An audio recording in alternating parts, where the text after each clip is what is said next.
भगवान कृष्ण ने 7 अध्याय में पहली बार बाह्य देवता का नाम लिया। अर्जुन, मेरा भक्त कभी नष्ट नहीं होता, किंतु कामनाओं से जिनकी बुद्धि आक्रांत है, वो विवश है, ऐसे मूढ़ बुद्धि अविवेकी जन अन्य अन्य देवताओं की पूजा करते हैं। जहां पूजा करते हैं वहां देवता नाम की कोई सक्षम सत्ता नहीं है जो आपको संभाले, किंतु मैं सर्वत्र हूं, इसलिए उस दैव श्रद्धा को मैं ही पुष्ट करता हूं, मैं ही फल का विधान करता हूं। फल भी तत्काल मिलता है, किंतु भोगने में आता है और नष्ट हो जाता है। मेरा भक्त कभी नष्ट नहीं होता। बैंक से काफी माल मिला, घर पहुंचते पहुंचते बैग खाली हो गया, ऐसा फल ही किस काम का कि नष्ट हो जाए। किंतु मनुष्य को तो केवल फल चाहिए, फल मिल ही जाता तो फिर हर्जा क्या है देव पूजा में। इस पर भगवान कृष्ण कहते हैं, अर्जुन, देव पूजक मेरे ही पुजारी है, अविधि पूर्वक है, इसलिए नष्ट हो जाते हैं। जब श्रम ही करना है तो विधि पूर्वक क्यों नहीं करते हो? ऐसा श्रम ही किस काम का? श्रम हमने किया और कुछ देर फल दिखाई पड़ा, फिर समाप्त। वो विधि है गीता, गीतोक्त नियत कर्म।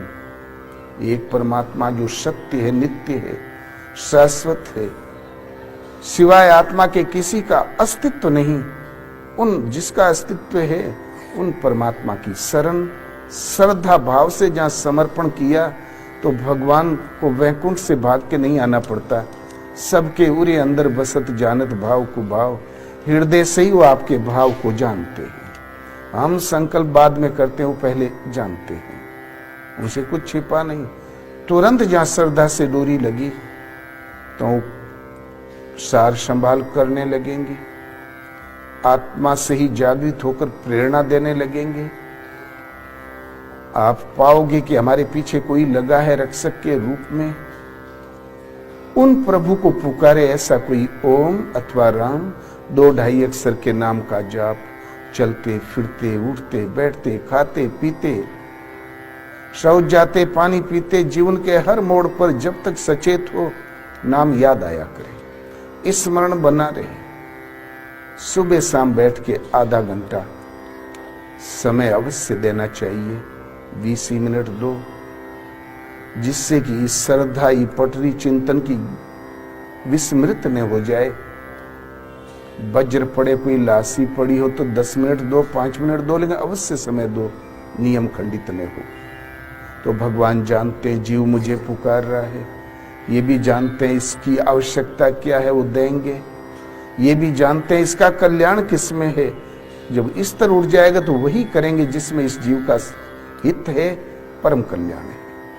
नारद ने ब्याह मांग लिया, भगवान ने बंदर का मुंह दे दिया, बचा लिया। बाद में पोल खुली तो नारद चरणों में गिर पड़े, बोले प्रभु मैं तो बाल बाल बच गया। जब हरि माया दूर निवारी, नहीं ता रमान राजकुमारी। तो बोले अरे भगवान ही तो माया थी, मैं तो बाल बाल बच गया। अब श्राप मेरा व्यर्थ हो जाए, मैंने दुर्वचन बहुत कहे प्रभु आपको, वो पाप कैसे मिटेगा? तो भगवान ने कहा नहीं नारद, मम इच्छा कह दीन दयाला, मेरी इच्छा थी। मैं जानता था कि तू अंतरंग भगत है, बिल्कुल खतरे में चला जा रहा रसातल में, हमने तुमको बचा लिया। तुरंत विभीषण पाछे मेला, सन्मुख राम सहु सोई सेला। विभीषण के ऊपर मरणांतक जब बार रावण ने किया तो भगवान आड़ में सामने खड़े हुए। सेवक के नारद के ऊपर आने वाला वार भगवान ने अपने ऊपर ले लिया। तो जब इस तरह उठ जाता है तो भगवान वही करेंगे जिसमें आपकी रक्षा हो, हित शाश्वत हित हो। इसलिए एक परमात्मा का चिंतन, वो हर समय स्मरण बना रहे। 2-2.5 अक्षर का नाम किसी भाषा में भी ले सकते हो, वो नाम जो सीधा उन्हें पुकारे। वैदिक ऋषि लोग ओम का जाप करते थे, भक्तिकालीन ऋषि लोग राम का। दोनों का मतलब एक ही होता है, सबके घट में रमण करता है इसलिए राम, ओ माने वो अविनाशी तत्व परमात्मा, अहम माने आप स्वयं जिसका निवास आपके हृदय में। बोलो श्री राम जय जय राम। ओम जय सिया राम जय सिया राम।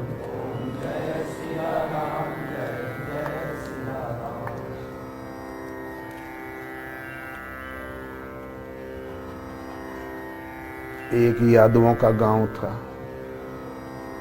यादव जानते हो? वो जंगल में गांव था, घनघोर जंगल के किनारे। पहली बार एक अत्तर वाला पहुंच गया। वेश कीमती अत्तर लेके पहुंचा। खोला जब बक्सा तो सब अहिर जुट गए। तो जहां अत्तर लगाया हाथ में तो चाट गए, फिर हाथ आगे बढ़ा दिया, फिर चाट गए। एक एक आदमी में ने 50 बार हाथ आगे बढ़ाया, 50 बार चाट गए और अत्तर विक्रेता की शीशियां आधी हो गई। तब झुंझलाहट में उसने बक्सा किया बंद, पहुंच गया सरपंच साहब के पास और बिगड़ा बड़ी जोर से, सरपंच साहब आपका गांव बिल्कुल मूर्ख का मूर्ख, लंठ का लंठ, कुछ नहीं जानते। बोले भाई हुआ क्या? हमारे गांव में किसी अतिथि का अपमान आज तक नहीं हुआ, ऐसा हो कैसे सकता? क्या हो गया? बोले सब हमारा अत्तर चाट गए। बोले चलो मैं चलता हूं, मैं देखता हूं। सरपंच साहब थे बुजुर्ग, आके बिगड़े सब के ऊपर क्यों रे? हमारी सरपंची में भी तुम लोगों की बुद्धि नहीं जामी? बोले हम लोगों ने क्या गलती कर दिया? बोले अत्तर चाटा क्यों? बोले न चाटते तो आखिर क्या करते, आप ही बतावें। बोले अरे कटोरी में लेके रोटी 2 रोटी मीस के खाए होते हो। ससुरों देह मुहे लागत, मारे हो हमारा अपमान करा दियो। तो संत लोग होते हैं भगवान एक खुशबू। राम सिंधु धन सज्जन धीरा, चंदन तरु हरि संत समीरा। राम एक अचल प्रतिष्ठा वाले समुद्र हैं। तो संत मेघमाला, वर्षा ऋतु। वर्षा यदि न बरसे तो ये समुद्र तो फुल भरा रहे, जंगल सूख जाएगा, जीव जगत मरने लगेगा। अफ्रीका में 4 साल पानी नहीं बरसा, 10 लाख आदमी तो गवर्नमेंट के आंकड़ों में मर गए अस्पताल में। पेड़ों के खड़े छिलके उतरे और गिर गए सदा के लिए। किस काम का? समुद्र तो आधा इंच भी कम नहीं हुआ था, लेकिन किस काम का? राम यदि अचल प्रतिष्ठा, यदि वर्षा न बरसे तो किस काम का? राम अचल प्रतिष्ठा वाले समुद्र हैं। तो संत मेघमाला, पावस ऋतु, वर्षा ऋतु, जहाँ वर्षा मिली, ऑक्सीजन मिला, पेय पदार्थ मिला, अन्न मिला, धरती लहलहा उठी, जीव जगत भर गया, आह्लादित हो गया। तो यदि भगवान समुद्र हैं तो संत है मेघमाला।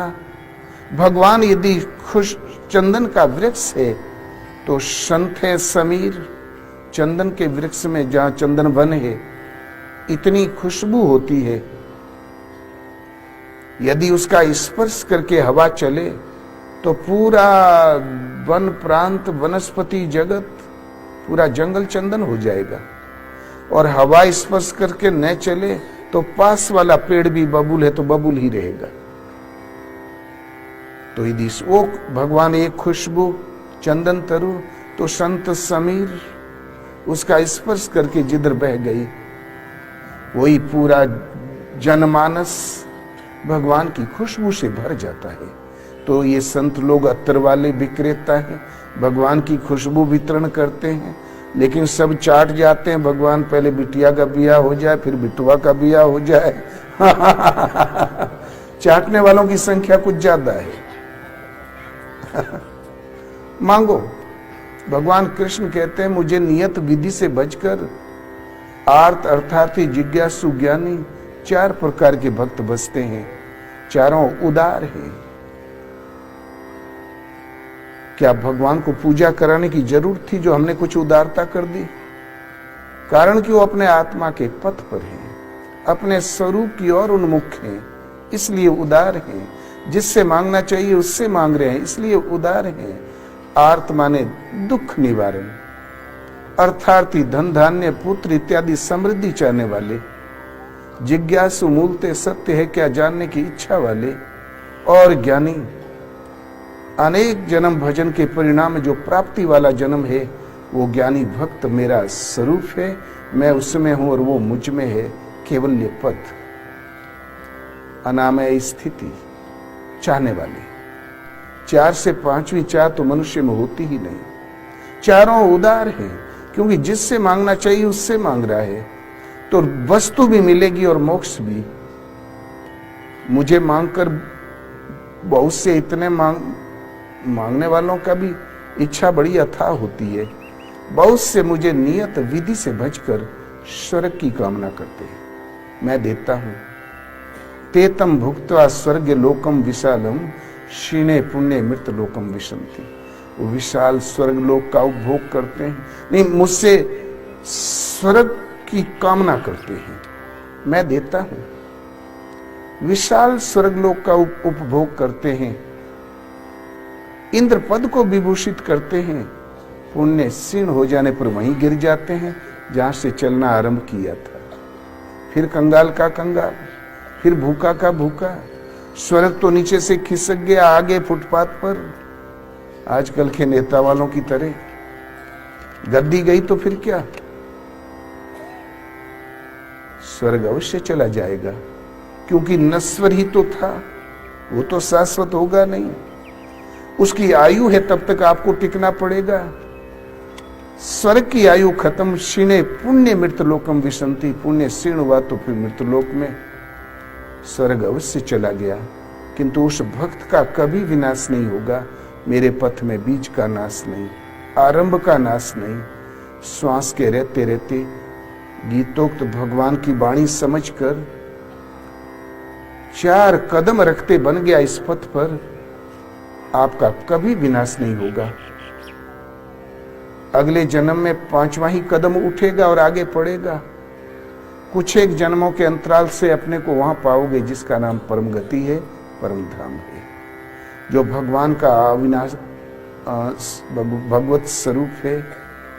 अमृत में पद पाओगे, आरंभ का नाश नहीं। इसलिए भगवान कहते हैं अनेक जन्म भजन करते करते प्राप्ति वाला जो जन्म है वो ज्ञानी भक्त मेरा स्वरूप है, मैं उसमें हूं और वो मुझ में है। तो मांगना है भगवान से मांगो। संत यदि उपदेश करें, ईश्वर एक खुशबू है तो प्रसारक हुए संत हुए समीर।